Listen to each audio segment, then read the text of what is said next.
Waarmee is papa nou weer bezig? Wilco, ek besig om aan te jaag. Kyk hierso. Ons vat 'n sip, né? Maar ek wil dit nou vir jou wys. Dan sny ons uit die sip uit sirkeltjies. Maar kyk daar.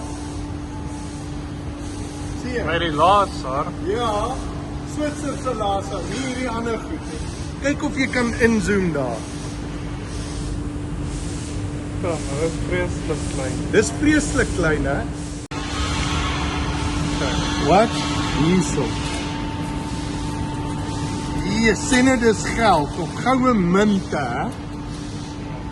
Hier, maar kyk daar netjies is dit gesny. Kyk hoe dik jy kan inzoom bietjie. Hier, kyk net daar.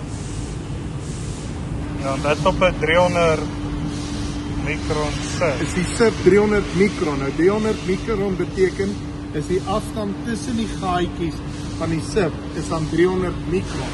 300 micron beteken 3 van hulle is 900 micron. Dis amper 'n millimeter. Ja. So dit is baie klein. So in plaas van 'n personeellid wat met 'n skers Ding sit met 'n blikskers sny is die bietjie vinniger. en presies en gemotiveerd.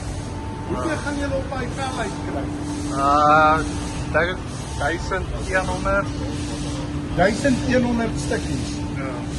Goeie aarde. Hier, dit is nou net lekker om die regte masjiene te hê, want dan sukkel jy nie. Reg julle, gedraai julle en wees soet.